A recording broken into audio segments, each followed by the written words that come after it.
한국은 절대 강대국의 반열에 오를 수 없습니다. 하버드 국제정치학과 강의장에서 일본 유학생의 이 한마디에 강의실이 발칵 뒤집혔습니다.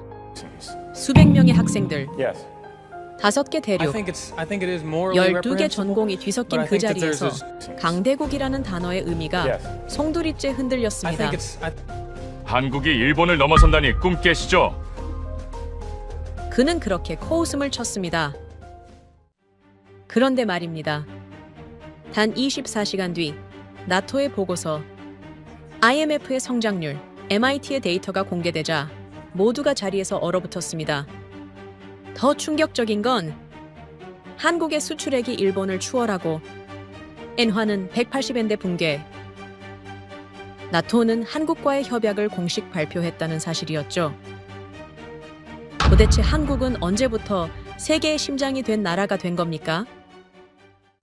지금부터 그 놀라운 현장 속으로 들어가 보시죠. 미국에서 날아온 충격적인 이야기. 바로 시작합니다. 그리고 지금 어디에서 시청하고 계신지 댓글로 남겨주세요. 여러분의 이야기도 듣고 싶습니다. 그 전에 잠깐 1초 만에 누를 수 있는 좋아요 버튼을 꾹 눌러주시면 영상 제작에 큰 힘이 됩니다. 그럼 바로 사연 시작하겠습니다. 1985년부터 40년 일본은 3배 성장했습니다. 한국은 10배 성장했죠. 엔저 물가 폭등, 실질 임금 하락. 일본은 수십 년째 같은 실수를 반복하고 있었고 그 옆에서 한국은 정반대 길을 걷고 있었습니다. 믿겨지십니까? 안녕하세요. 제 이름은 이사벨 크로프트라고 합니다. 로웬 교수님의 첫 슬라이드를 봤을 때 한국 강의인데 왜 일본 이야기부터 시작하는지 솔직히 의아했어요. 그런데 말입니다. 두 개의 그래프가 교차하는 순간 강의실 전체가 발칵 뒤집어졌어요. 인구는 절반인데 수출액은 더 많고 1인당 GDP는 이미 추월했으며 반도체, 조선, 배터리, 방산 모두 세계 1위권이었습니다. 교수님이 말씀하셨죠. 이건 역전이 아니라 재정이라고 말이죠. 국제안보와 경제전략을 전공하면서 강대국의 힘이 무엇인지 배웠습니다. 군사력, 경제규모, 동맹 네트워크, 교과서는 명확했어요. 하지만 오늘 강의는 달랐습니다. 학기 말 통합 특강이었는데 제목부터 심상치 않았어요. 힘의 재정의. 왜 한국은 세계가 없어서는 안 될 나라가 되었는가? 솔직히 기대 반 의심 반이었습니다. 한국이 그 정도로 중요한 나라인가 싶었죠. 강의실 분위기도 비슷했어요. 다들 노트북을 열고 앉아 있었지만 표정은 시큰둥했습니다. 또 하나의 사례 연구겠거니 했던 거죠. 그런데 로웬 교수님이 첫 슬라이드를 띄우는 순간 분위기가 확 바뀌었습니다. 일본 경제 2026년 전망 제목이었습니다. 한국 강의인데 왜 일본이냐며 웅성거렸어요. 교수님은 침착하게 말씀하셨습니다. 대조를 보여드리기 위한 것이라고. 한국을 이해하려면 먼저 이웃나라가 어떤 길을 걸었는지 봐야 한다면서요. 첫 번째 숫자가 떴습니다. 156엔, 일본 돈 엔화의 환율이었어요. 미국 달러 1달러를 바꾸면 156엔을 받는다는 뜻입니다. 교수님은 곧 180엔을 넘어설 거라고 전망했습니다. 어떤 전문가는 200엔까지 간다는 얘기도 나온다면서요. 환율이 높아진다는 건 뭘까요? 쉽게 말해서 일본 돈의 가치가 떨어진다는 겁니다. 예를 들어볼까요? 작년에는 미국에서 100달러짜리 물건을 사려면 일본 돈 13,000엔이 필요했는데 올해는 15,600엔이 필요하다는 뜻입니다. 똑같은 물건인데 일본 사람들은 더 많은 돈을 내야 하는 거예요. 왜 이게 문제일까요? 일본은 석유도 없고 천연가스도 없어서 전부 수입해야 합니다. 쌀도 모자라서 외국에서 사와야 하고요. 그런데 엔화 가치가 떨어지면 수입 물가가 올라갑니다. 기름값이 오르고 식료품 값이 오르는 거예요. 월급은 그대로인데 물가만 계속 오르면 어떻게 될까요? 생활이 힘들어지는 겁니다. 실제로 통계를 보니 일본 국민 중 60%가 생활이 힘들다고 답했습니다. 10명 중 6명이에요. 믿기 어려우셨습니까? 불과 30년 전만 해도 일본은 세계에서 가장 잘 사는 나라 중 하나였는데 지금은 절반 이상이 힘들다고 말하는 상황입니다. 더 충격적인 건 쌀값이었습니다. 교수님이 보여준 자료에는 5kg당 5,700엔이라고 적혀 있었어요. 5kg이면 밥 몇 끼나 될까요?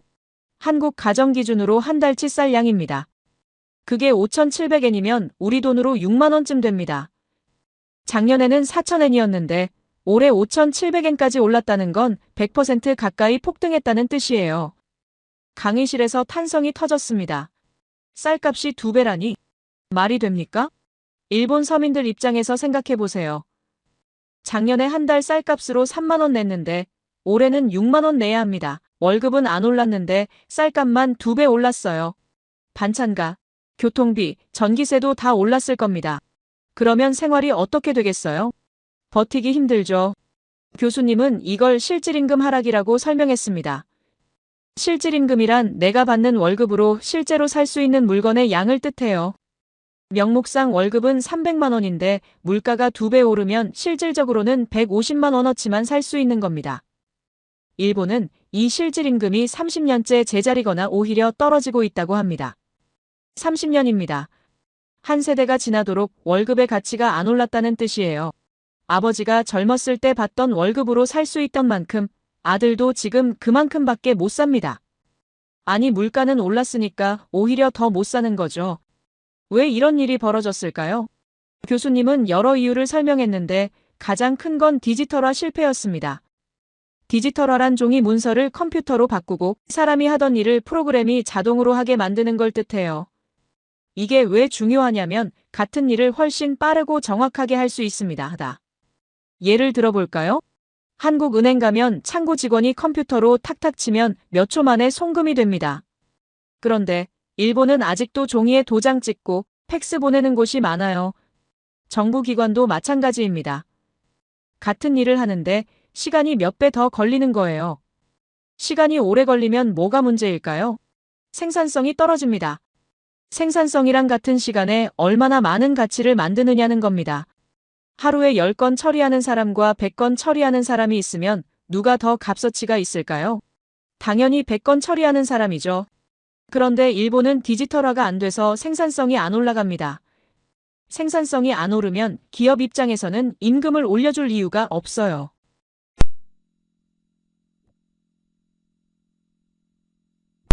실제로 경제협력개발기구라는 국제기구가 발표한 디지털 정부 순위를 보면 한국은 1위에서 3위를 오가는데 일본은 15위, 20위권입니다. 임금이 안 오르면 사람들이 돈을 안 씁니다. 돈을 안 쓰면 기업 매출이 안 늘어요. 매출이 안 늘면 또 임금을 안 올립니다. 이게 반복되는 겁니다. 경제학에서는 이걸 악순환이라고 부르는데 일본은 40년째 이 악순환에 갇혀 있습니다. 교수님은 또 다른 문제를 지적했습니다. 일본 대기업들이 해외에서 번 돈을 일본 국내로 안 가져온다는 거예요. 도요타, 소니, 파나소닉 같은 회사들은 해외 공장에서 엄청난 돈을 벌고 있습니다. 그런데 그 돈을 일본으로 안 들여와요. 왜냐고요?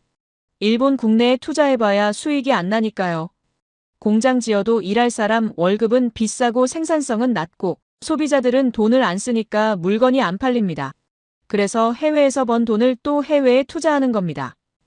이게 얼마나 심각하냐면 유엔이 발표한 통계를 보니 일본의 국내 투자율이 북한보다 낮았다고 합니다. 북한보다요.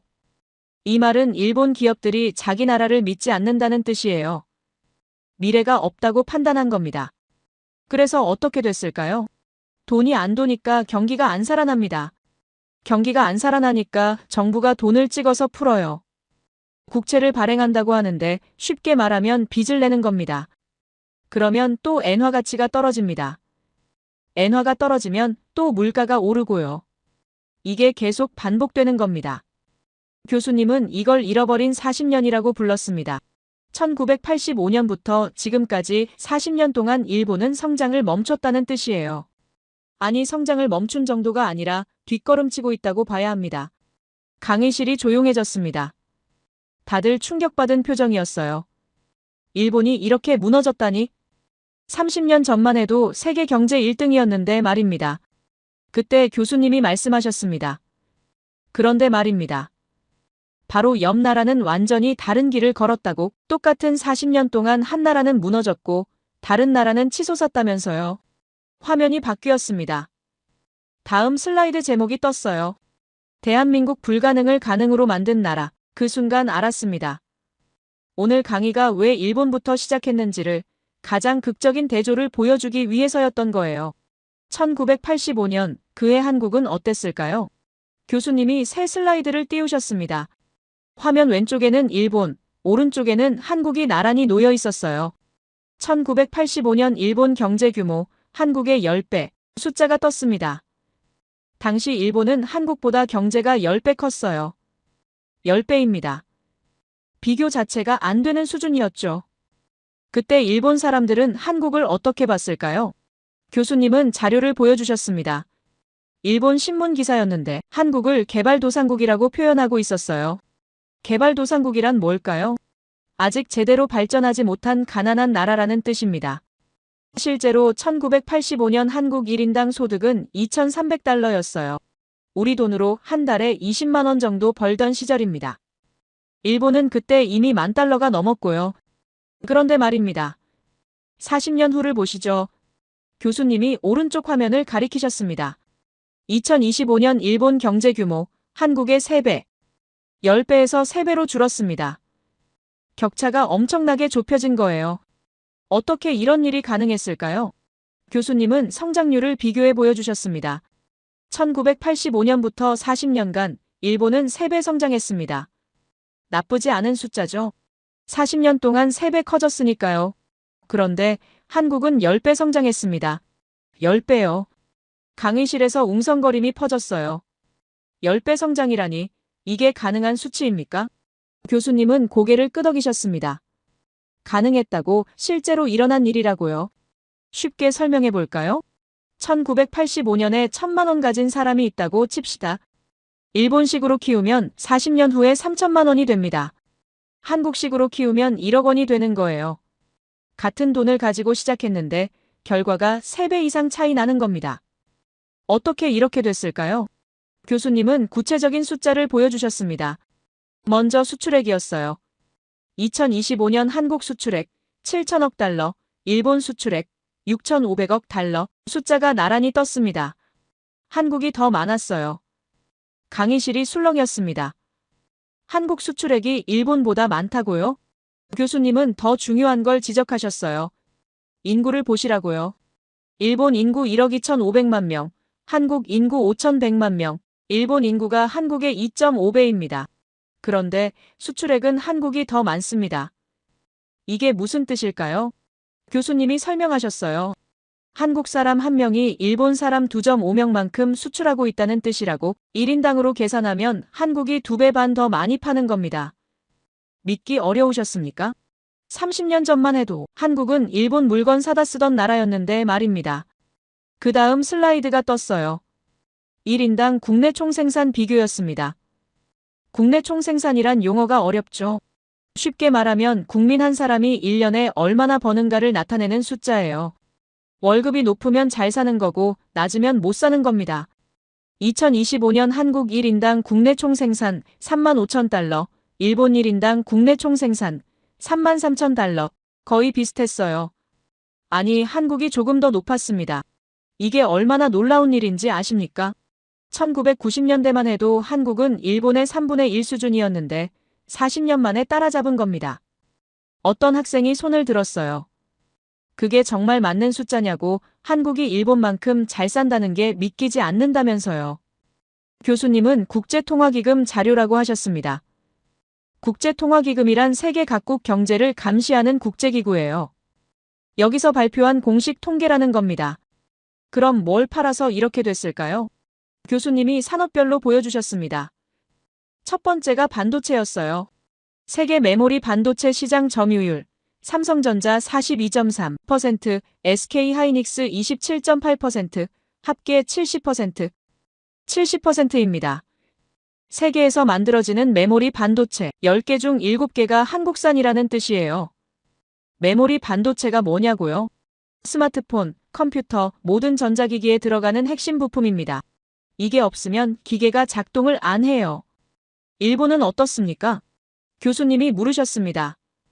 화면에 숫자가 떴어요. 2% 미만, 거의 없다는 뜻입니다. 30년 전만 해도 일본이 세계 1위였는데 지금은 한국한테 완전히 밀렸어요. 왜 이렇게 됐을까요? 교수님은 투자 규모를 비교해 보여주셨습니다.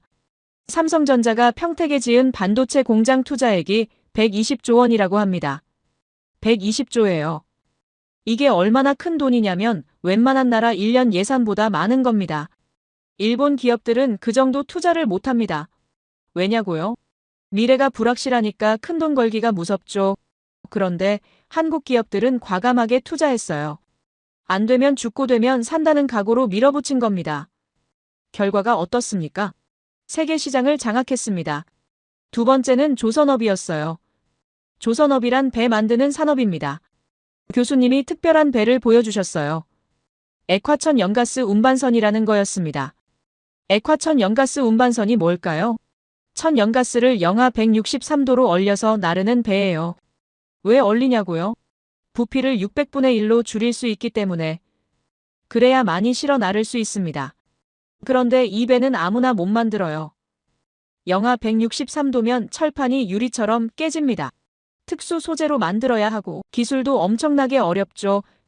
세계에서 이 배를 제대로 만들 수 있는 나라가 3곳밖에 없습니다. 한국, 중국, 일본인데 한국이 71%를 만들어요. 71%요. 10척 중 7척이 한국산입니다. 중국은 18%, 일본은 6%밖에 안 됩니다. 30년 전만 해도 일본이 세계 1위였는데 지금은 한국이 압도적이에요. 왜 유럽이 한국한테 배를 주문할까요? 교수님은 이유를 설명하셨습니다. 첫째는 기술력이고 둘째는 납기 준수라고 합니다. 납기 준수란 약속한 날짜에 제품을 딱 맞춰준다는 뜻이에요. 일본은 기술은 좋은데 납기를 자주 어긴다고 합니다. 계약서에 1년 후 완성이라고 써놨는데 1년 반 걸리기도 하고 가격도 중간에 올리기도 해요. 그런데 한국은 약속을 칼같이 지킵니다. 오히려 약속보다 빨리 만들어주기도 하고요.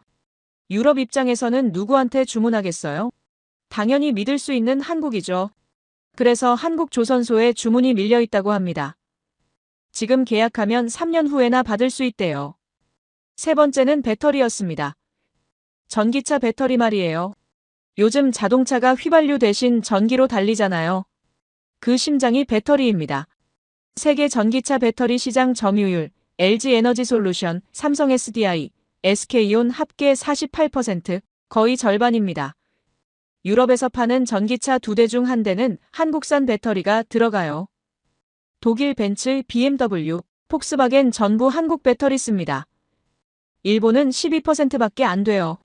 왜 유럽이 한국 배터리를 선택했을까요? 교수님은 이유를 설명하셨습니다.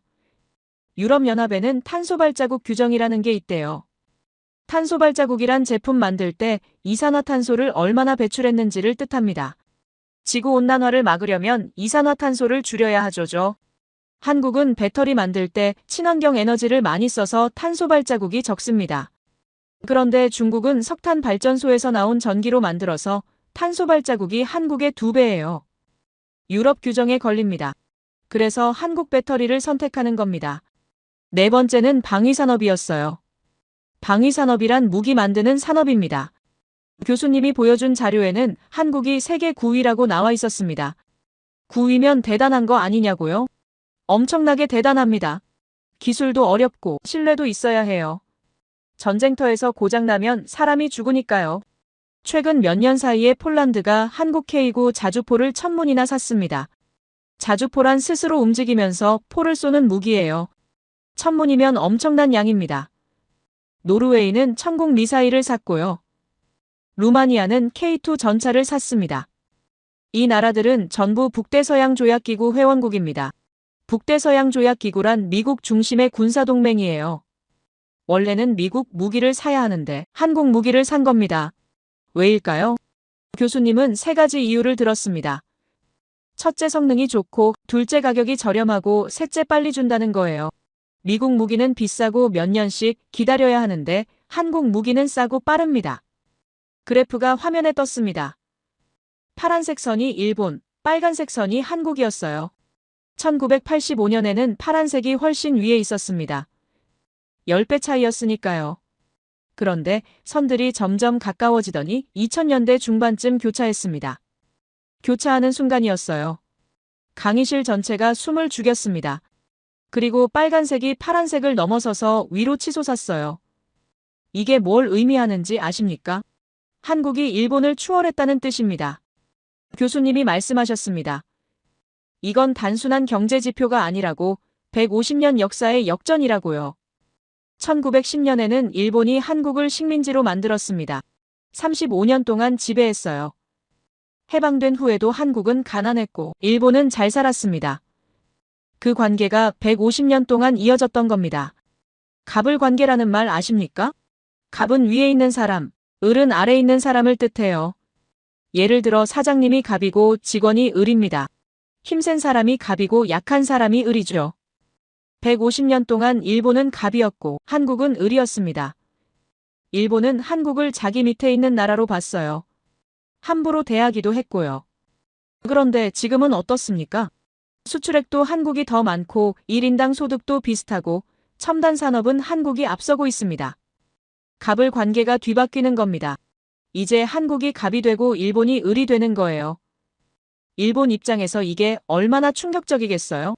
150년 동안 당연하다고 생각했던 관계가 무너지는 겁니다. 교수님은 일본이 한국을 의식할 수밖에 없다고 하셨습니다. 의식한다는 건 신경 쓴다는 뜻이에요. 과거에는 한국 따위 신경도 안 썼는데 이제는 한국 눈치를 보게 됐다는 겁니다. 왜 눈치를 볼까요? 한국이 계속 성장하면 일본을 완전히 넘어설 테니까요. 경제 규모도 넘어서고 국제사회 영향력도 넘어서게 됩니다. 그러면 국제 무대에서 한국이 일본보다 위에 서게 되는 거예요. 일본 사회는 위아래 관계가 명확한 문화입니다. 선배는 무조건 위고 후배는 무조건 아래예요. 나이 많은 사람이 위고 적은 사람이 아래고요. 그걸 국제관계에도 그대로 적용해요. 강한 나라는 위, 약한 나라는 아래로 보는 겁니다. 그런데 150년 동안 아래였던 한국이 위로 올라온다고요? 일본 입장에서는 받아들이기 힘든 일입니다. 그래서 질투하고 시기하게 되는 거예요. 교수님이 마지막 슬라이드를 띄우셨습니다. 얼마 전까지 일본에서는 한국 기어오른다는 표현을 썼다고 합니다. 밑에서 위로 기어오른다는 뜻이에요. 무시하는 표현이죠. 하지만 이제는 그 말도 못한다고 합니다. 왜냐고요? 이미 추월당했거든요. 기어오르는 게 아니라 앞질러 간 겁니다. 강의실이 조용해졌습니다. 다들 그래프를 보고 있었어요. 교차하는 두 선을 말입니다. 그때 깨달았습니다. 이건 단순한 경제 이야기가 아니라는 걸, 150년 역사의 뒤바뀜이라는 걸, 그리고 이제 세계가 한국을 다르게 보기 시작했다는 걸요. 교수님이 슬라이드를 넘기셨습니다. 화면에 한 남자의 사진이 떴어요. 50대 중반쯤 되어 보이는 백인 남성이었습니다. 짧은 회색 머리에 단정한 정장 차림이었죠. 토머스 밀러, 북대서양조약기구 방산기술평가위원회 소속. 이름 밑에 직함이 적혀 있었습니다. 북대서양조약기구라는 게 뭘까요? 영어로 나토라고 부르는데 미국과 유럽 국가들이 만든 군사동맹입니다. 서로 도와주기로 약속한 거예요. 한 나라가 공격받으면 다 같이 싸운다는 뜻이죠. 방산기술평가위원회는 뭐라는 곳일까요? 각 나라가 만든 무기를 평가하는 조직입니다. 탱크가 제대로 작동하는지, 미사일이 정확하게 날아가는지, 총이 고장 안 나는지 전부 시험해보는 거예요. 전쟁터에서 무기가 고장나면 사람이 죽으니까 엄격하게 검사합니다. 교수님이 말씀하셨습니다. 토머스 밀러는 30년 동안 이 일을 해왔다고 미국 무기, 독일 무기, 프랑스 무기 전부 평가해봤대요. 그 정도면 세계 어느 무기가 좋고 나쁜지 다 아는 전문가입니다. 교수님이 가방에서 하얀 봉투를 꺼내셨는데 편지 봉투였어요. 토머스가 한국 다녀온 후 교수님한테 보낸 거라고 합니다. 강의실 분위기가 달라졌어요. 다들 앞으로 몸을 숙였습니다. 실제 현장 이야기가 나오는구나 싶었어요. 교수님이 봉투를 열고 편지를 꺼내셨습니다. 2장짜리 편지였어요. 손글씨로 빼곡하게 적혀 있었습니다. 교수님이 읽기 시작하셨어요. 로웬 교수님께 30년간 이 일을 하면서 한 번도 이런 편지를 쓴 적이 없습니다. 그런데 한국에서 본 것들이 너무 충격적이어서 꼭 알려드려야겠다는 생각이 들었습니다. 솔직히 한국을 완전히 오해하고 있었다고 말했어요. 강의실이 조용해졌습니다. 30년 경력의 전문가가 충격을 받았다니 뭘 봤길래 그럴까요? 지난 9월 폴란드 국방부로부터 요청이 왔습니다. 한국산 K9 자주포를 평가해 달라는 거였어요. K9 자주포란 스스로 움직이면서 포탄을 쏘는 무기입니다. K9은 숫자 9를 뜻하는 K와 9을 합친 말인데 한국에서 9번째로 개발한 자주포라는 뜻이에요. 폴란드가 이걸 1000문이나 사겠다고 했습니다. 1000문이면 엄청난 양이에요. 폴란드 전체 군대를 바꿀 수 있는 규모이기 때문에 나토에서 제대로 평가하라고 한 겁니다. 솔직히 처음엔 회의적이었습니다. 한국산 무기라니 독일이나 미국산도 아니고 한국은 무기 만든 경험이 얼마 안 되잖아요. 기껏해야 30년, 독일은 100년 넘게 만들어 왔는데 말입니다. 비교 대상은 독일산 피제타우비체 2000이었습니다. 피제타우비체 2000은 독일이 만든 최고급 자주포예요. 나토 국가들이 많이 쓰는 검증된 무기입니다. 당연히 독일산이 이길 거라고 생각했죠. 시험장은 폴란드 북부 훈련장이었습니다. 영하 10도가 넘는 추운 겨울날이었어요. 한국 기술진 5명이 와 있었습니다.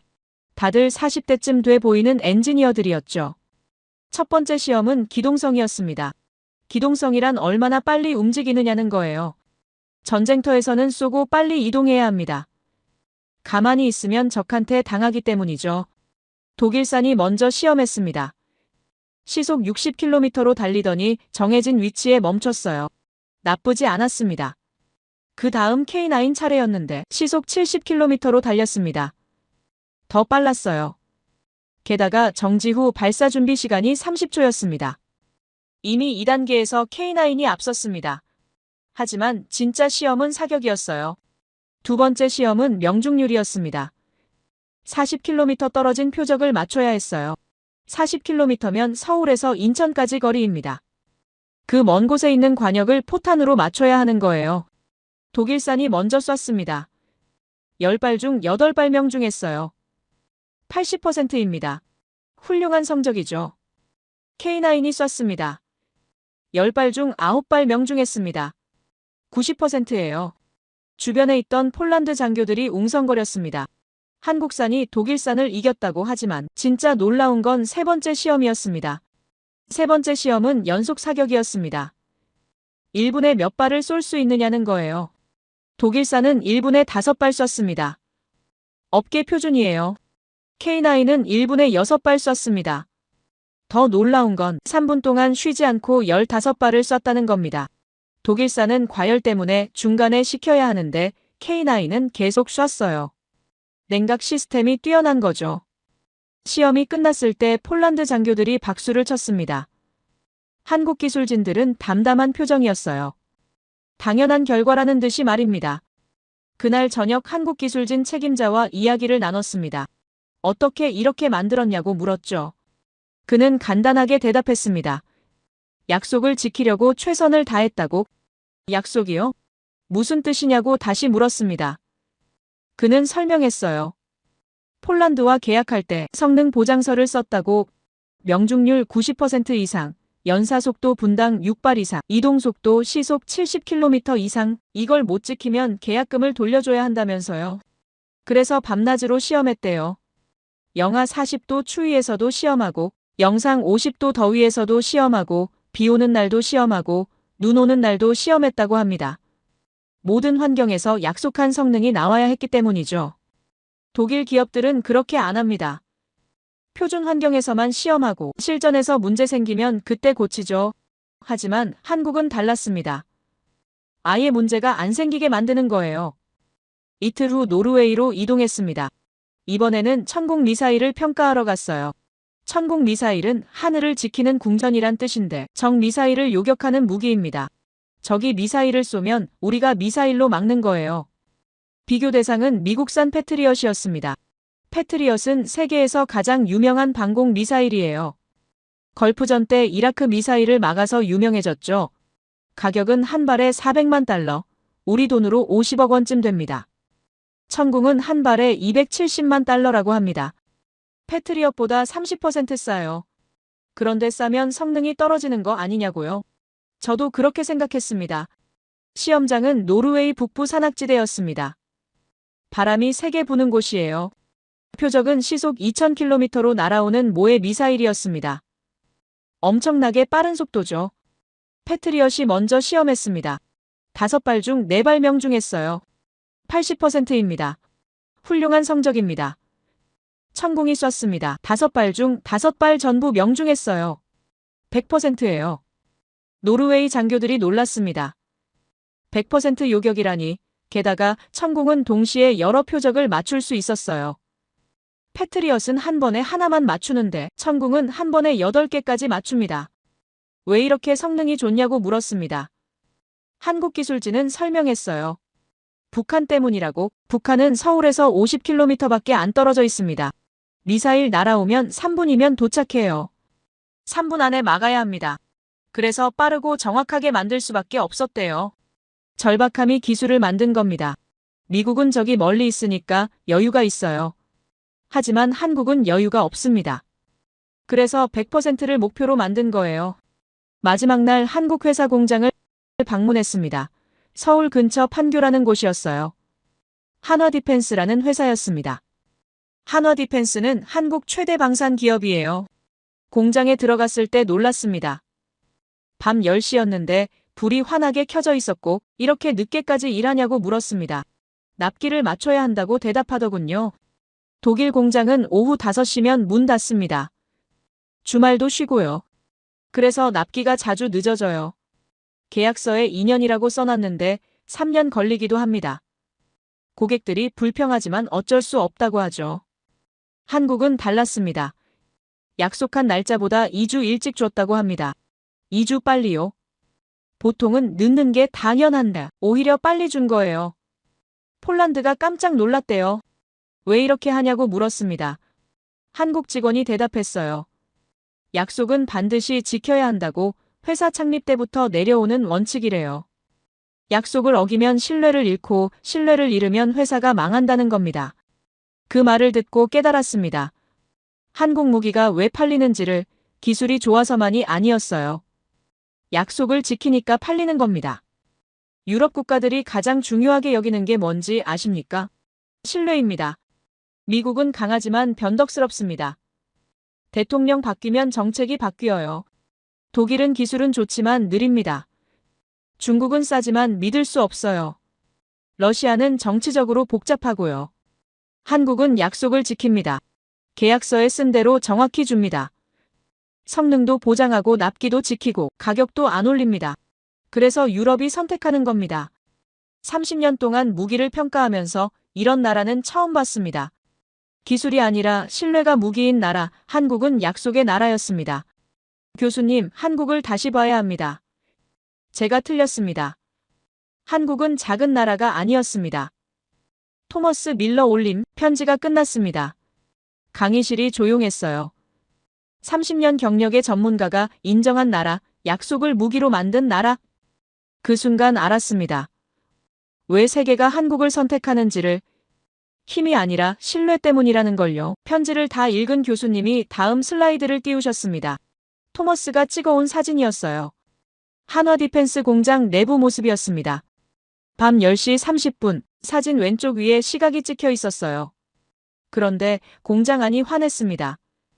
형광등이 환하게 켜져 있었고 사람들이 일하고 있었어요. 파란색 작업복을 입은 엔지니어들이 K9 자주포 옆에서 뭔가를 점검하고 있었습니다. 교수님이 설명하셨습니다. 토머스가 공장 방문했을 때가 밤 10시였다고? 그런데 직원들이 전부 일하고 있었다면서요. 독일 공장은 오후 5시면 문을 닫는데 한국은 달랐다고 합니다. 왜 이렇게 늦게까지 일할까요? 납기 때문이었어요.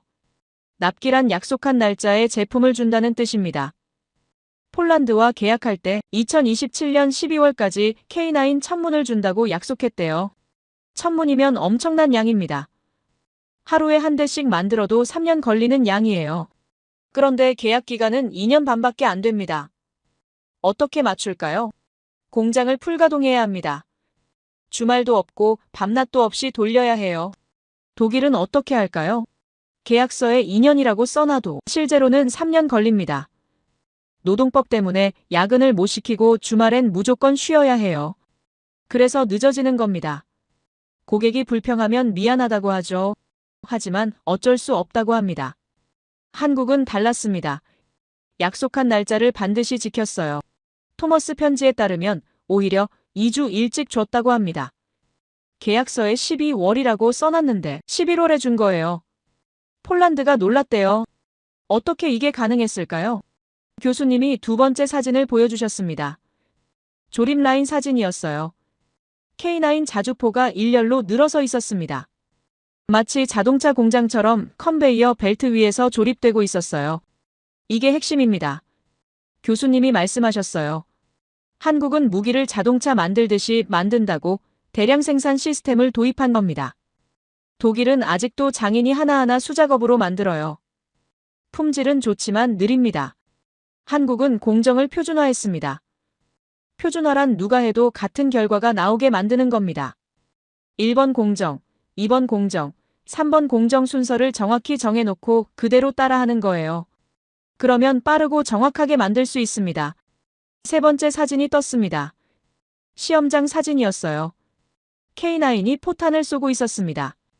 엄청난 화염이 포구에서 뿜어져 나오고 있었어요.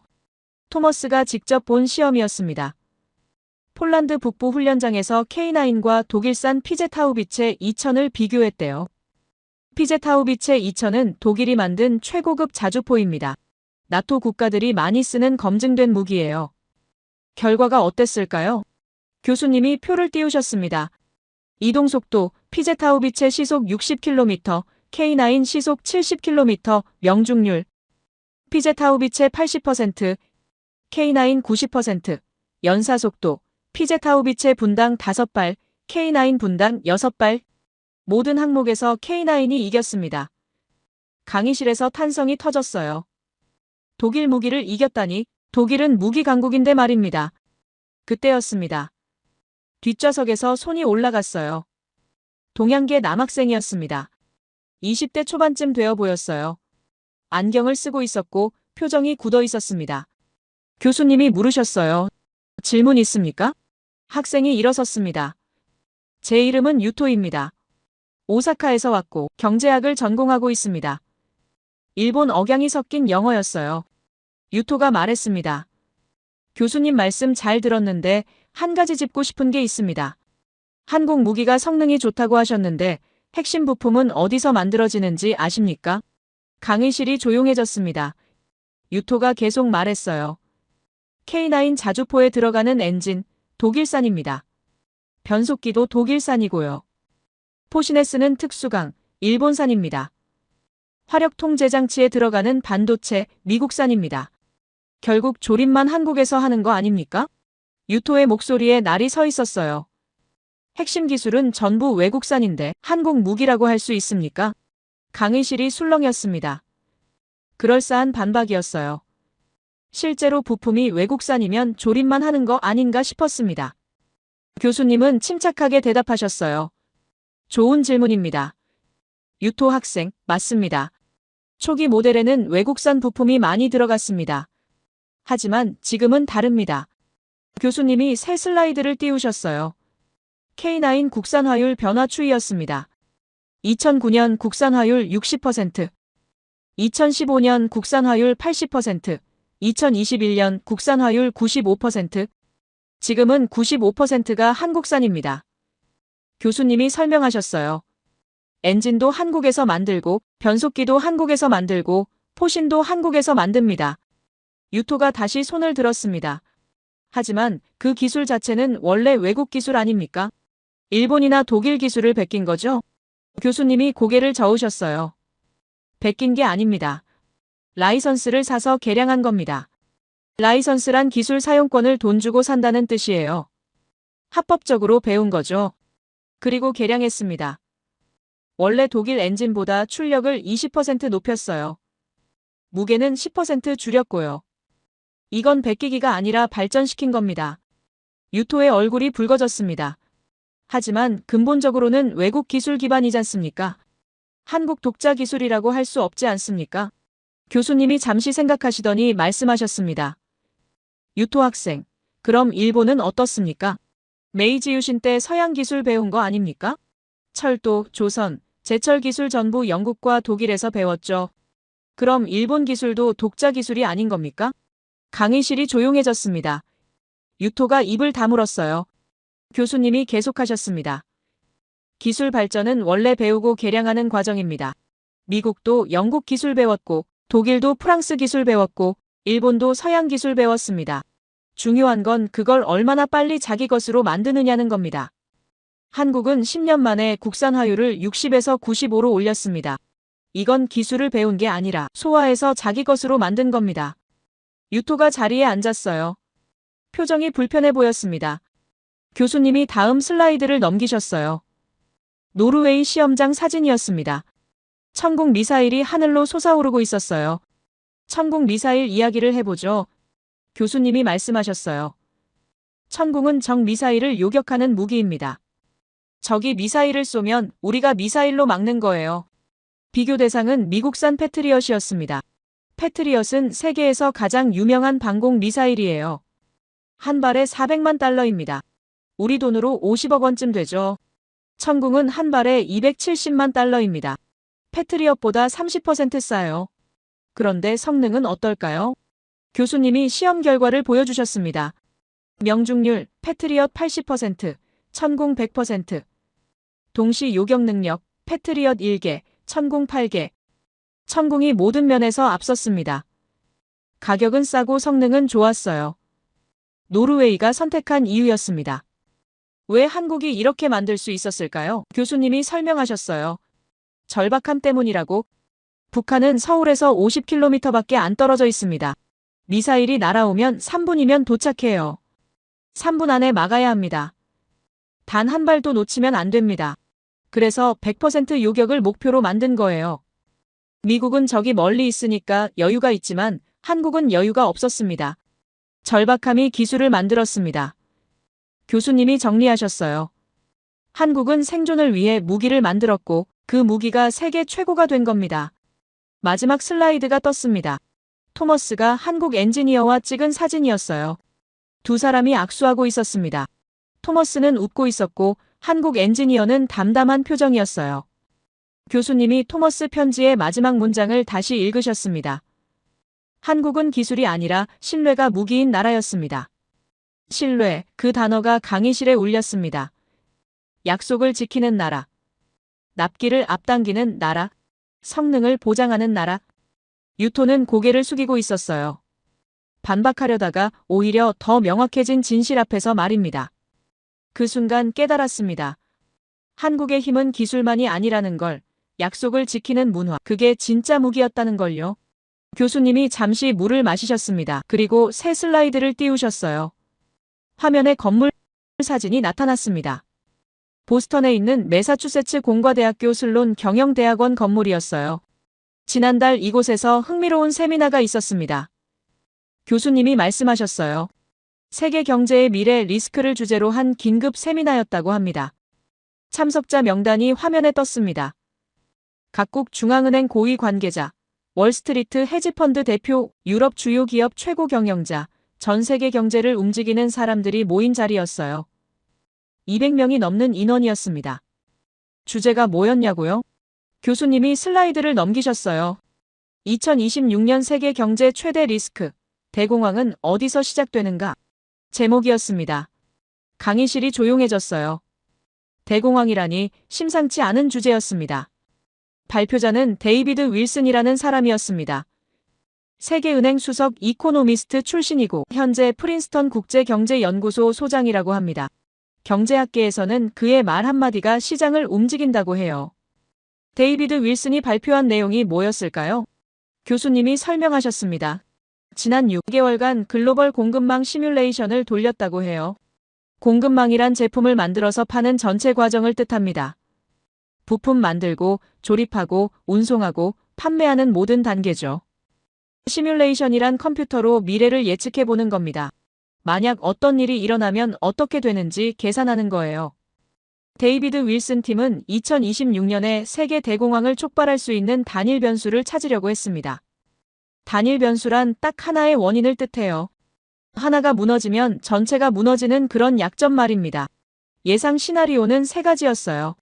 첫 번째, 중국 부동산 버블 붕괴. 두 번째, 러시아 에너지 무기화, 세 번째, 미국 연준의 금리 폭탄. 다들 중국이 1위일 거라고 생각했습니다. 중국 부동산 시장은 시한폭탄이나 마찬가지였으니까요. 헝다그룹이 파산한 이후로 중국 경제가 흔들리고 있었어요. 하지만 결과는 달랐습니다. 교수님이 슬라이드를 넘기셨어요. 붉은 글씨가 화면에 떴습니다. 대한민국 강의실이 술렁였습니다. 한국이라고요? 중국도 아니고 러시아도 아니고. 교수님이 고개를 끄덕이셨어요. 데이비드 윌슨도 처음엔 믿을 수 없었다고 합니다. 그래서 세계 석학 300명을 대상으로 설문조사를 했대요. 2026년 가장 두려운 경제 변수가 무엇이냐는 질문이었습니다. 결과가 화면에 떴어요. 1위 한국 34%, 2위 중국 28%, 3위 미국 금리 22%. 300명 중 102명이 한국을 꼽았습니다. 중국보다 많았어요. 강의실이 웅성거렸습니다. 이게 말이 됩니까? 교수님이 추가 질문 결과를 보여주셨어요. 두렵다의 의미가 무엇이냐는 질문이었습니다. 응답 결과 가 한국이 군사적 위협이 될 수 있다 3%, 나 한국이 경제적 경쟁자로 위협적이다 12%, 닭 한국 없이는 우리 경제가 작동하지 않는다 85%, 85%입니다. 300명 중 255명이 한국 없이는 경제가 안 돌아간다고 답했어요. 두렵다의 의미가 달랐던 겁니다. 한국이 무서워서가 아니라 한국이 없어지면 어떡하나 두려운 거였습니다. 그때 강의실 앞쪽에서 손이 올라갔습니다. 나이든 백인 남성이었어요. 70대쯤 되어 보였습니다. 교수님이 이름을 불렀어요. 리처드 베넷 교수님. 리처드 베넷, 하버드 경제학과 석좌 교수이자 영국 중앙은행 전 자문위원이라고 합니다. 경제학계에서 40년 넘게 일한 거물이에요. 베넷 교수가 말했습니다. 로웬 교수, 이건 좀 과장 아닌가? 한국이 중요한 나라인 건 인정하지만 세계 경제 최대 리스크라니 한국 경제 규모가 세계 12위예요. 미국의 10분의 1 수준이고요. 교수님이 침착하게 대답하셨어요.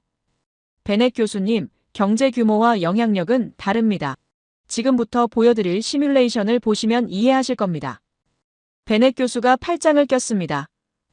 어디 한번 보자는 표정이었어요. 교수님이 새 슬라이드를 띄우셨습니다. 시뮬레이션 시나리오였어요. 시나리오, 어떤 이유로든 한국의 주요 산업시설이 12시간 동안 가동을 멈춘다. 12시간입니다. 반나절이에요. 자연재해일 수도 있고 대규모 파업일 수도 있고 전력망 마비일 수도 있습니다. 원인은 중요하지 않았어요. 중요한 건 결과였습니다. 첫 시간 한국 반도체 공장 가동 중단. 경기도 평택, 용인, 화성 이 세 곳의 위성 사진이 떴습니다. 삼성전자와 SK하이닉스 반도체 공장이 있는 곳이에요. 여기서 전 세계 메모리 반도체의 65%가 생산됩니다. 공장이 멈추는 순간 글로벌 공급망에 신호가 갑니다. 화면이 바뀌었어요. 미국 캘리포니아 쿠퍼티노 애플 본사였습니다. 첫 시간 애플 공급망 관리팀 비상. 애플은 아이폰 생산에 필요한 유기 발광 다이오드 디스플레이를 삼성에서 공급받습니다. 삼성이 세계 시장의 95%를 만들어요. 재고는 보통 2주치인데 중국 폭스콘 공장에서 조립 대기 중인 물량을 고려하면 실질 버퍼는 5일입니다. 버퍼란 여유분을 뜻해요. 5일치 재고가 있다는 겁니다. 그런데 문제는 디스플레이만이 아니었어요. 아이폰 한국산 부품 목록, 유기 발광 다이오드 패널 삼성, 디램 삼성 SK, 낸드 플래시 삼성 SK, 배터리 셀 LG에너지솔루션, 카메라 모듈 일부 삼성전기, 적층 세라믹 콘덴서 삼성전기. 이 부품들이 동시에 끊깁니다. 애플은 아이폰뿐 아니라 맥북, 아이패드, 애플워치 생산 라인 전체를 점검해야 해요. 3시간 엔비디아 본사, 화면이 산타클라라로 이동했습니다. 엔비디아는 인공지능 칩을 만드는 회사예요. 요즘 인공지능이 유행이잖아요. 그 인공지능을 돌리는 칩을 엔비디아가 만듭니다. 문제는 H100M 메모리입니다. H100M은 고대 역폭 메모리라는 뜻인데 인공지능 칩에 꼭 필요한 부품이에요. SK하이닉스가 세계 공급량의 53%를 담당합니다. 삼성까지 합치면 91%예요. 엔비디아 최고 경영자가 가장 두려워하는 시나리오가 뭔지 아십니까? 교수님이 물으셨어요. 대만 TSMC 가동 중단이 아닙니다. 한국 메모리 공급 중단입니다. 왜냐고요? TSMC가 멈춰도 삼성 파운드리가 백업이 됩니다. 하지만 한국 메모리가 멈추면 대안이 없어요. 미국 마이크론이 있긴 한데 시장 점유율이 9%밖에 안 됩니다. 현재 인공지능 반도체 수요는 연간 300% 성장 중입니다. 마이크론 혼자서 감당할 수 있는 규모가 아니에요. 마이크론이 생산량을 2배로 늘려도 한국이 빠진 구멍의 20%도 못 메웁니다. 6시간 실리콘밸리 저녁 6시간이 지나면 실리콘밸리 전체가 패닉에 빠집니다. 화면에 주가 그래프가 나타났어요. 모든 선이 급락하고 있었습니다. 애플 주가 시간외 거래에서 8% 급락, 엔비디아 12% 급락, AMD, 퀄컴, 인텔 동반 하락. 베넷 교수가 손을 들었습니다. 잠깐, 이건 시뮬레이션 아닌가? 실제로 일어난 일이 아니잖아. 맞습니다. 교수님이 인정하셨어요. 하지만 2022년에 실제로 비슷한 일이 있었습니다. 화면이 바뀌었어요. 2022년 9월 태풍 흰남노. 초대형 태풍이 한반도를 강타했을 때 SK 하이닉스 용인 공장이 48시간 동안 가동을 멈췄습니다. 단 48시간이었어요.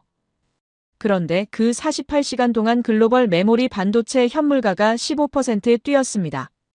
지금 시뮬레이션은 12시간입니다. 그리고 SK 하이닉스만 멈추는 게 아니라 삼성까지 멈추는 시나리오예요. 하루가 끝날 때쯤이면 첫날 종료, 예상 피해.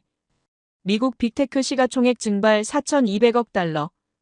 글로벌 메모리 반도체 현물가 47% 상승. 애플 아이폰 생산 중단 임박. 엔비디아 인공지능 칩 화인 지연 공지. 하루 만에 4,200억 달러가 증발합니다. 우리 돈으로 550조 원이에요. 강의실이 숨을 죽였습니다. 하지만 진짜 공포는 둘째 날부터입니다. 교수님의 목소리가 낮아졌어요. 둘째 날 오전, 독일 민헨, 화면에 BMW 본사가 떴습니다. 한국이 멈춘 지 25시간, 독일 자동차 업계에 비상이 걸립니다. 유럽 전기차 배터리 공급 현황, LG 에너지 솔루션 28%, 삼성 SDI 12%, SK온 8%, 한국 합계 48%, CATL 중국 34%, 기타 18%. 유럽에서 파는 전기차 배터리의 거의 절반이 한국산입니다. BMW, 벤츠, 폭스바겐, 아우디 전부 한국 배터리에 의존해요. 베넷 교수가 끼어들었습니다. 중국 CATL이 있잖아. 34%면 상당한 규모인데. 맞습니다. 교수님이 고개를 끄덕이셨어요. 하지만 문제가 있습니다. 유럽연합 배터리 규정을 아십니까? 2024년부터 유럽에서 판매되는 전기차 배터리는 탄소 발자국 신고가 의무입니다. 탄소 발자국이란 제품 만들 때 이산화탄소를 얼마나 배출했는지를 뜻해요. 2027년부터는 탄소 발자국 상한선이 적용됩니다. 중국산 배터리는 석탄 발전 비중이 높아서 탄소 발자국이 큽니다. 한국산 배터리의 1.5배에서 2배 수준이에요. 규정 상한선을 넘길 가능성이 높습니다. 그럼 단기적으로 대체가 안 된다는 뜻입니다. 한국 배터리가 끊기면 독일 자동차 회사들은 선택지가 없어요. 30시간, 폭스바겐 볼프스부르크 공장 가동 중단, 32시간, BMW 딩골핑 공장 생산 중단, 35시간, 메르세데스 벤츠 진델핑겐 공장 생산 중단. 베넷 교수의 얼굴이 창백해졌습니다. 유럽 자동차 산업 전체가 이틀 만에 마비된다고요? 전체는 아닙니다. 교수님이 정정하셨어요. 내연기관 차량 생산은 계속됩니다. 하지만 전기차 라인은 멈춰요. 그리고 지금 유럽 자동차 산업의 성장 동력이 뭡니까? 전기차입니다. 유럽 자동차 산업 현황 2025년 전기차 판매 비중 35%, 전기차 부문 매출 비중 42%, 전기차 부문 이익 비중 51%, 유럽 자동차 산업 이익의 절반 이상이 전기차에서 나옵니다. 그 전기차를 못 만드는 겁니다. 배터리가 없어서요. 셋째 날, 카타르 라스라판 항구. 화면에 거대한 LNG 운반선이 떴습니다. 한국이 멈춘 지 49시간, 이번에는 반도체도 아니고 배터리도 아닌 이야기입니다. 전 세계 LNG 운반선 수주 점유율 2024년 한국 현대중공업 삼성중공업 대우조선 71%, 중국 18%, 일본 6%, 기타 5%. LNG 운반선은 액화천 연가스를 나르는 배입니다. 이 배는 아무나 못 만들어요. 영하 163도의 극저온 LNG를 안전하게 운반해야 하니까요. 조금만 잘못 만들어도 폭발합니다. 전 세계에서 이 배를 제대로 만들 수 있는 나라가 세 곳입니다. 한국, 중국, 일본인데 70% 이상을 한국이 가져가요. 베넷 교수가 손을 들었습니다. 배를 만드는 거랑 12시간 시뮬레이션이랑 무슨 상관인가? 배는 이미 만들어져서 운항 중일 텐데 좋은 질문입니다. 교수님이 고개를 끄덕이셨어요. 신규 건조 얘기가 아닙니다.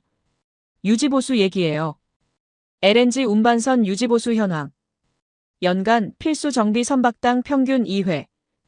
주요 정비 거점 한국 거제, 울산, 부산. 한국 도크 점유율 전 세계 LNG선 정비의 62%. LNG 운반선은 정기적으로 정비를 받아야 합니다. 그 정비의 62%가 한국에서 이루어져요. 한국 조선소가 멈추면 첫째, 현재 한국 도크에서 정비 중인 선박들이 출항을 못합니다. 둘째, 정비 예정이었던 선박들의 일정이 밀립니다. 셋째, 전 세계 LNG 운송에 차질이 생깁니다. 52시간 유럽 가스 시장, 화면이 런던으로 이동했습니다. 영국 국가전력망 관제센터에 경고등이 켜집니다. 유럽 천연가스 선물 가격이 48시간 만에 35% 급등해요. 아직 실제 공급 차질이 발생한 건 아닙니다. 하지만 시장은 미래를 반영하죠. 한국 조선소가 멈추면 앞으로 LNG 공급에 문제가 생길 수 있다는 불안감. 그게 가격을 끌어올립니다. 유럽 천연가스 수입 현황. 러시아 파이프라인 의존도 15%, 우크라이나 전쟁 전 40%에서 감소. LNG 수입 의존도 45%. 주요 LNG 수입원 미국, 카타르, 알제리, 유럽은 러시아 가스 의존도를 줄이면서 LNG 수입을 대폭 늘렸습니다. 그 LNG를 나르는 배의 70%를 한국이 만들고 62%를 한국이 정비해요. 한국 조선업이 흔들리면 유럽 에너지 안보가 흔들립니다. 60시간 독일 연방경제부, 독일 정부의 비상이 걸립니다. 자동차 공장은 배터리 때문에 멈추고 있고 이제 에너지 가격까지 오르기 시작합니다. 독일 제조업의 경쟁력은 상대적으로 저렴한 에너지 가격에서 나옵니다. 2022년 러시아 가스 위기 때 독일 산업계가 얼마나 고통받았는지 기억하십니까? 그때 독일은 한국에 SOS를 쳤습니다. 2022년 독일-한국 긴급협력, 한국 LNG 물량 일부 유럽 우회 수출 합의, 현대중공업 LNG선 건조 일정 조정, 독일 경제장관 한국 방문 에너지 협력 논의. 2년 전에는 한국이 도와줬습니다. 하지만 이번 시뮬레이션에서는 한국 자체가 멈춘 상황이에요. 도움을 요청할 곳이 없습니다. 72시간 셋째 날 종료. 화면에 세계 지도가 떴습니다. 곳곳이 붉게 물들어 있었어요. 12시간 경과 시점 예상 피해. 미국 빅테크 시가총액 증발 8,500억 달러. 아이폰 생산 완전 중단. 인공지능 반도체 출하 지연 3개월 이상 예상. 실리콘밸리 긴급 구조 조정 시작. 유럽 자동차 생산 중단 23개 공장. 전기차 생산 완전 마비. 에너지 가격 35% 급등. 산업계 1일 손실 58억 유로. 강의실이 얼어붙었습니다. 12시간 총 예상 손실 1조 2천억 달러. 1조 2천억 달러. 우리 돈으로 1,560조 원입니다. 단 12시간 만에요. 베넷 교수가 손바닥에 땀을 흘리고 있었습니다. 믿을 수가 없다는 표정이었어요. 교수님이 말씀하셨습니다. 2008년 리먼 브라더스 파산 당시 첫 일주일 동안 증발한 글로벌 시가총액이 약 2조 5천억 달러였습니다. 한국이 12시간 멈추면 리먼 사태 첫 주의 절반에 해당하는 충격이 옵니다. 베넷 교수가 천천히 손을 들었습니다.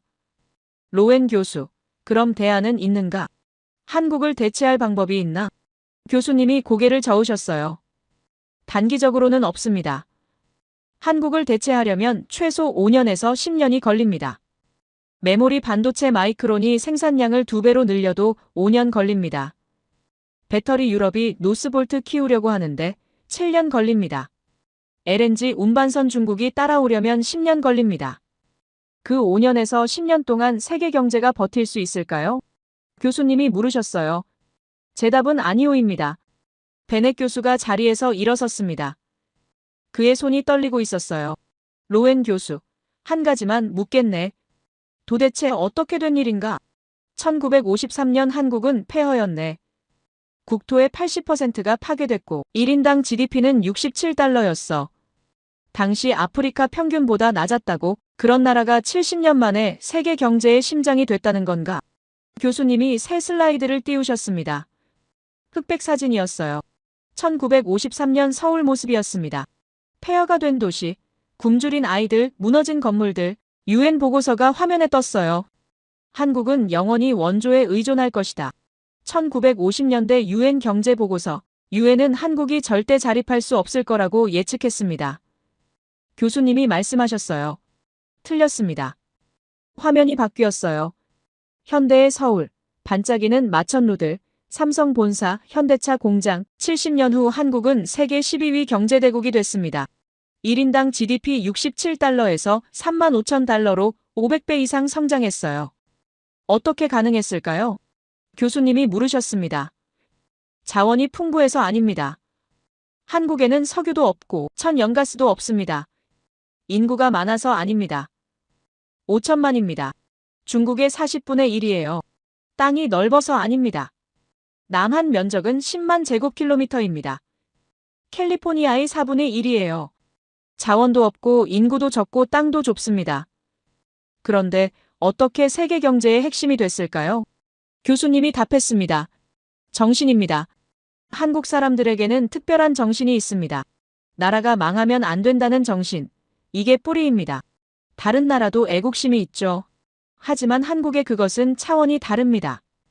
왜 다를까요? 역사 때문입니다. 한국은 역사적으로 수없이 침략당했어요. 중국한테, 일본한테, 몽골한테, 하지만 단 한 번도 정체성을 잃지 않았습니다. 언어를 지켰고 문화를 지켰어요. 1910년 일본한테 나라를 빼앗겼습니다. 35년 동안 식민지였어요. 그런데 해방됐습니다. 1945년에요. 기쁨도 잠시, 3년 후 전쟁이 터졌습니다.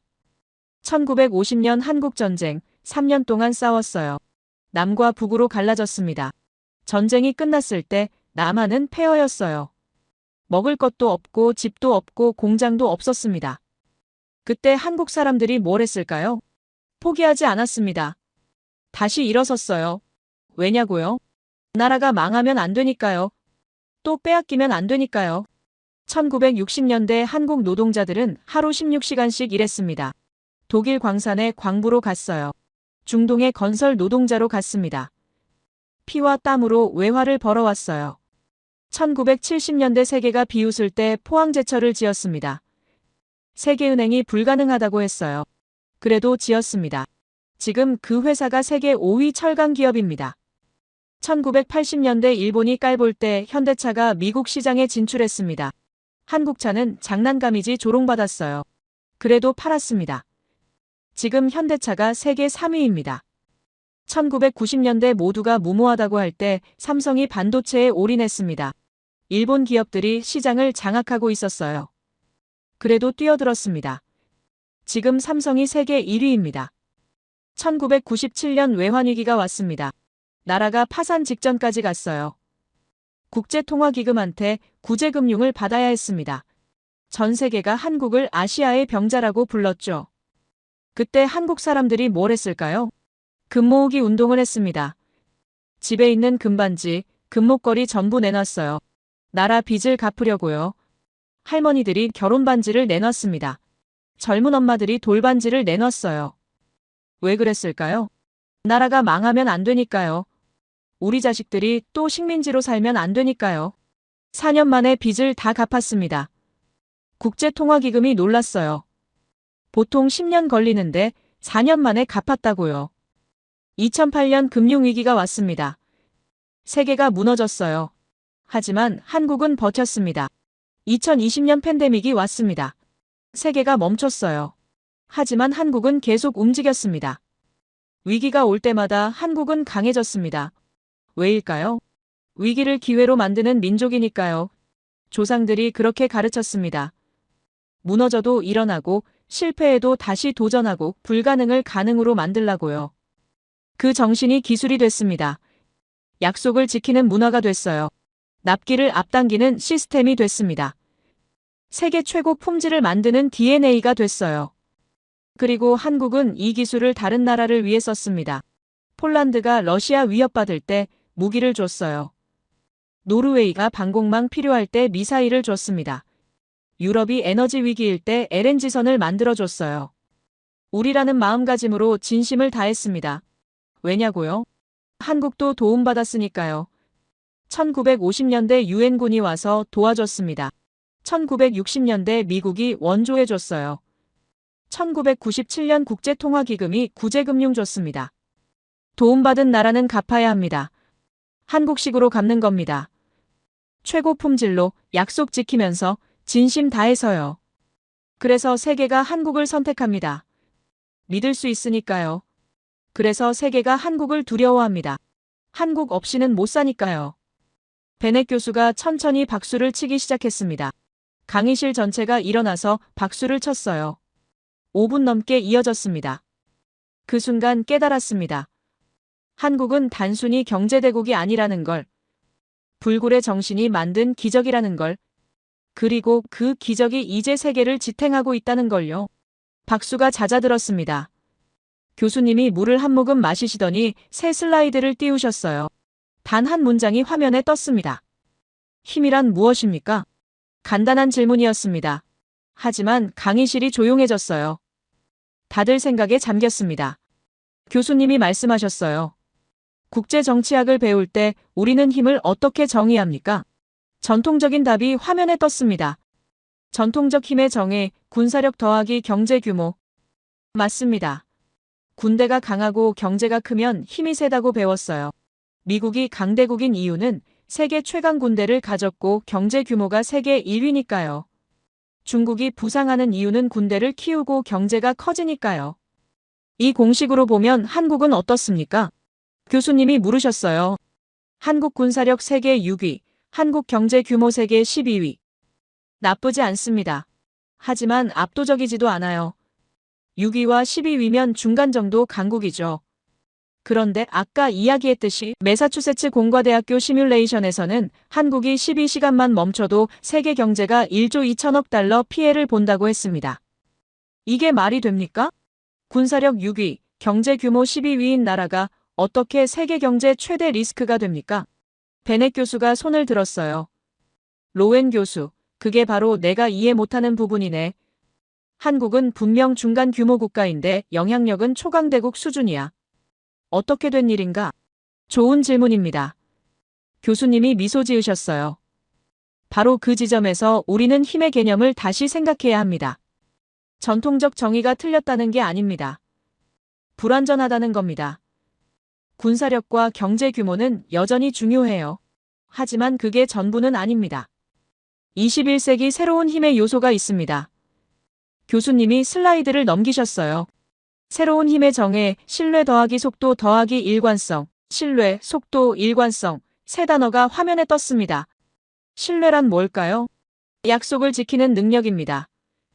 계약서에 쓴 대로 정확히 하는 거예요. 아까 토머스 밀러 편지에서 봤죠. 한국은 납기를 2주 앞당겼습니다. 성능도 보장했고요. 이게 신뢰예요. 속도란 뭘까요? 빨리 결정하고 빨리 실행하는 능력입니다. 한국 기업들은 의사결정이 빠릅니다. 일본은 회의하는 동안 한국은 공장을 짓죠. 유럽은 검토하는 동안 한국은 제품을 만듭니다. 일관성이란 뭘까요? 정책이 자주 안 바뀐다는 겁니다. 미국은 대통령 바뀌면 정책이 바뀌어요. 동맹국들이 혼란스러워합니다. 한국은 정권이 바뀌어도 핵심 정책은 유지돼요. 파트너 입장에서 예측 가능합니다. 이 세 가지를 합치면 뭐가 됩니까? 믿을 수 있는 파트너가 되는 겁니다.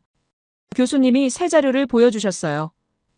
2024년 국제 비즈니스 설문조사였습니다. 질문: 장기 파트너로 선호하는 국가는? 1위 한국 32%, 2위 독일 28%, 3위 일본 15%, 4위 미국 12%. 한국이 1위입니다. 독일보다 높고 일본보다 높고 미국보다 높아요.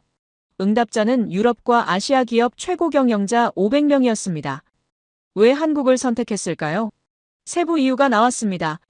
한국 선택 이유: 약속 이행률 98%, 납기 준수율 97%, 품질 안정성 96%, 의사소통 용이성 94%, 전부 90% 이상입니다. 믿을 수 있다는 뜻이에요. 베넷 교수가 고개를 끄덕였습니다. 이제 이해가 되기 시작하는군. 더 흥미로운 건 지역별 선호도 변화입니다. 교수님이 다음 슬라이드를 띄우셨어요. 아시아 비즈니스 파트너 선호도 변화. 2000년 일본 53%, 중국 28%, 한국 12%.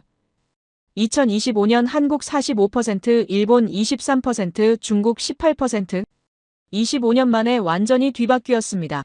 2000년에는 일본이 압도적이었어요. 아시아 하면 일본이었죠. 중국은 값싼 공장이었고 한국은 존재감이 없었습니다. 지금은 어떻습니까? 한국이 45%로 1위예요. 거의 절반입니다. 일본은 절반으로 줄었고 중국도 줄었습니다. 왜 이렇게 됐을까요? 교수님이 설명하셨어요. 아시아의 중심이 이동하고 있기 때문입니다. 과거 아시아의 중심은 중국과 일본이었습니다. 중국은 세계의 공장이었어요. 값싸게 물건 만드는 곳이었죠. 일본은 기술의 나라였습니다. 정밀하고 품질 좋은 제품을 만들었어요. 하지만 문제가 있었습니다. 중국은 품질을 믿을 수 없었어요. 싸긴 한데 고장이 잘 났습니다. 계약도 자주 어겼고요. 일본은 느렸습니다. 기술은 좋은데 납기를 못 지켰어요. 의사결정도 오래 걸렸고요. 그 사이에서 한국이 부상했습니다. 중국만큼 빠르고 일본만큼 정확했어요. 게다가 신뢰까지 더해졌습니다. 약속을 지키니까요. 실제 사례를 볼까요? 교수님이 구체적 데이터를 보여주셨어요. 사례 1. 폴란드 방산 계약 후보 미국 에이브람스 전차 독일 레오파르트 전차 한국 K2 전차 선택 한국 EU 가격 30% 저렴 납기 미국 5년 독일 7년 한국 3년 계약 후 추가 변경 미국 가격 20% 인상 독일 납기 1년 연장 한국 변경 없음. 폴란드는 한국을 선택했습니다. 왜냐고요? 믿을 수 있으니까요. 계약서대로 정확히 하니까요. 사례 2. 노르웨이 해군 함정 계약 후보 영국 프랑스 한국 선택 한국 EU 기술 이전 적극성 영국 프랑스 소극적 한국 적극적 유지보수 협력 영국 프랑스 본국 송환 필요 한국 현지 기술 지원 노르웨이도 한국을 선택했어요. 단순히 배를 파는 게 아니라 기술까지 가르쳐 주니까요. 이게 뭘 의미합니까? 교수님이 정리하셨어요. 유럽 국가들이 파트너를 선택할 때 이제 한국을 우선 고려한다는 겁니다. 과거에는 미국이나 독일을 먼저 생각했어요. 하지만 지금은 한국부터 알아봅니다. 왜냐고요? 한국이 더 믿을만 하니까요. 베넷 교수가 끼어들었습니다. 하지만 로웬 교수, 유럽보다 한국을 선호한다는 건 과장 아닌가? 유럽은 기술 강국인데 과장이 아닙니다. 교수님이 새 자료를 띄우셨어요. 파트너 신뢰도 평가 2025년 계약 이행률 한국 98%, 독일 92%, 프랑스 87%, 납기 준수율 한국 97%, 독일 83%, 영국 79%, 사후 지원 만족도 한국 95%, 이탈리아 74%, 스페인 68%. 모든 항목에서 한국이 유럽을 앞섭니다. 기술 수준은 비슷할 수 있어요. 하지만 신뢰도는 한국이 압도적입니다. 실제로 유럽 기업들이 아시아 파트너를 선택할 때 한국을 먼저 찾습니다. 교수님이 말씀하셨어요. 반도체는 삼성이나 SK 하이닉스, 배터리는 LG나 삼성 SDI, 디스플레이는 삼성이나 LG, 조선은 현대나 삼성중공업, 선택지가 한국밖에 없는 게 아닙니다. 중국도 있고 일본도 있고 대만도 있어요. 하지만 한국을 선택합니다. 믿을 수 있으니까요. 이게 바로 새로운 힘입니다. 군사력이나 경제 규모가 아니라 신뢰예요. 교수님이 강조하셨어요. 그럼 한국은 어떻게 이 신뢰를 만들었을까요? 교수님이 오래된 사진을 띄우셨습니다. 흑백 사진이었어요. 1953년 7월 27일 정전협정 체결일. 사진 속에는 폐허가 된 서울이 있었습니다. 무너진 건물, 굶주린 사람들, 길바닥에 앉아있는 아이들, 전쟁이 끝난 직후였어요. 그때 한국 1인당 국내 총생산은 67달러였습니다. 국내 총생산이란 국민 한 사람이 1년에 버는 돈을 뜻해요. 67달러면 우리 돈으로 한 달에 7,000원 정도 번 겁니다. 당시 아프리카 평균보다 낮았어요. 세계 최빈국이었습니다. 유엔은 보고서를 냈어요. 한국은 영원히 원조에 의존할 거라고, 스스로 먹고 살 수 없을 거라고 했습니다. 70년 후 교수님이 슬라이드를 넘기셨어요. 2025년 서울 컬러 사진이 떴습니다.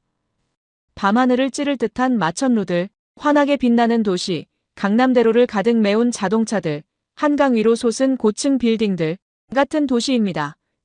70년 전에는 폐허였는데 지금은 세계 유수의 도시예요. 1인당 국내 총생산 35,000달러, 67달러에서 35,000달러로 523배 증가했습니다. 세계 12위 경제대국, 반도체 세계 1위, 조선 세계 1위, 배터리 세계 1위, 디스플레이 세계 1위.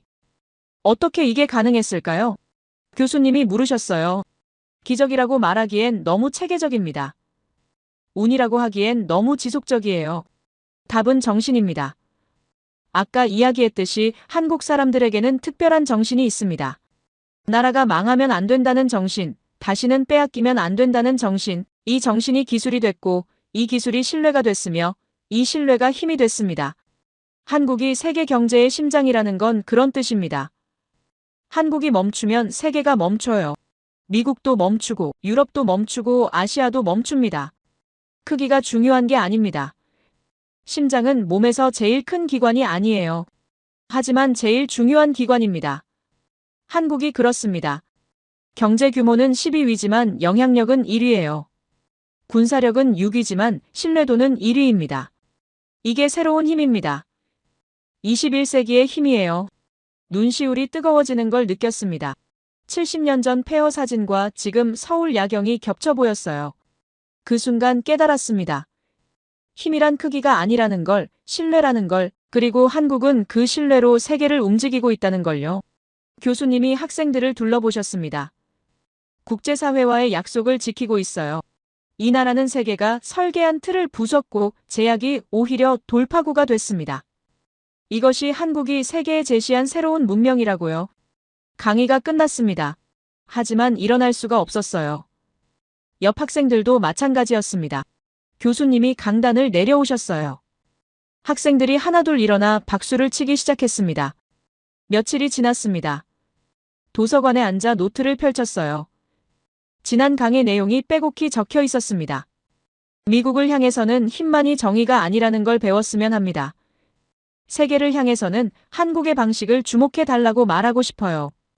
개인과 공동체를 선택이 아닌 순서로 푸는 방식, 자유를 포기하는 게 아니라 순서를 조정하는 철학, 이것이 100년간 작동해온 시스템이라는 걸 이해해 주길 바랍니다. 제 이야기를 끝까지 들어주셔서 감사합니다. 모두 안녕히 계세요. 오늘의 사연 어떻게 들으셨나요?